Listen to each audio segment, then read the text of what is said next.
చూడండి ఈ విధంగా పట్టీని మనం డైరెక్ట్ ఫోల్డింగ్ కోసం ఇలా ఒక స్కేల్ మందంలో ఇలా ఒక లైన్ అనేది డ్రా చేసుకోవాలి.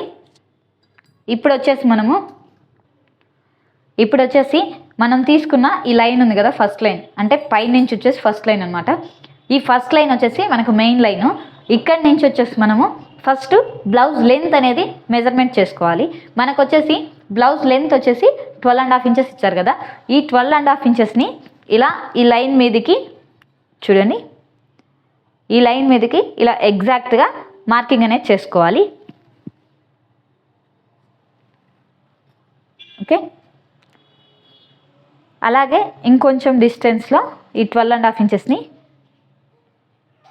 ఇలా పెట్టుకొని మార్కింగ్ అనేది తీసుకోవాలి, లైన్ అనేది డ్రా చేసుకోవాలి. బ్లౌజ్ యొక్క బ్యాక్ పార్ట్ ఉంది కదా, ఈ బ్యాక్ పార్ట్ని మొత్తము ఇలా రెండు కూడా ఈక్వల్గా వచ్చే విధంగా ఇలా పట్టుకోవాలి.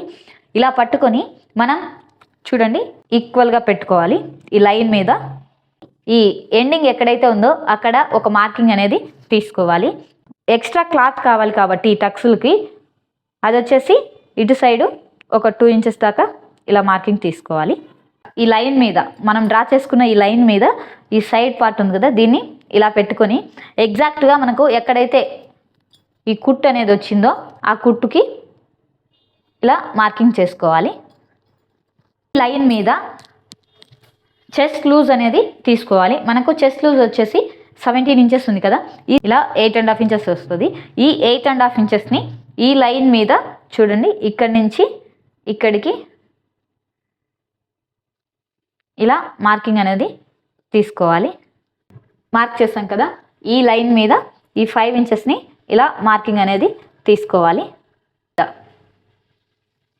ఈ లైన్ మీద చూడండి 5.5 ఇంచెస్ని ఒక 1/2 ఇంచు అటు సైడ్కి వెళ్ళేటట్టు ఇలా 5.5 ఇంచెస్ని మార్కింగ్ చేసుకోవాలి. కానీ ఇక్కడ 5 ఇంచెస్ తీసుకుని ఇక్కడ వచ్చేసి 5.5 ఇంచెస్ తీసుకున్నాం కదా, ఇలాంటప్పుడు వచ్చేసి ఒక 1/4 ఇంచ్ మనము చూడండి 1/4 ఇంచ్ నుంచి ఒక 1 ఇంచ్ అంతే ఇలా మార్కింగ్ చేసుకోవాలి. ఇక్కడ నుంచి ఇక్కడికి 1/4 ఇంచ్ నుంచి ఒక 1 ఇంచ్ వరకు ఇలా మార్కింగ్ చేసుకోవాలి. ఇలా మార్కింగ్ చేసుకొని ఈ ఆర్మ్ హోల్ షేప్ అనేది ఉంది కదా, ఈ షేప్ని ఇలా డ్రా చేసుకోవాలి.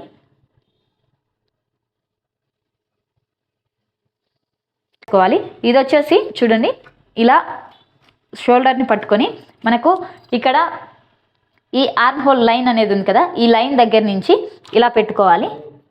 ఇలా పెట్టుకొని ఎగ్జాక్ట్గా ఎక్కడి వరకు అయితే వస్తుందో అక్కడికి ఇలా మార్కింగ్ అనేది చేసుకోవాలి.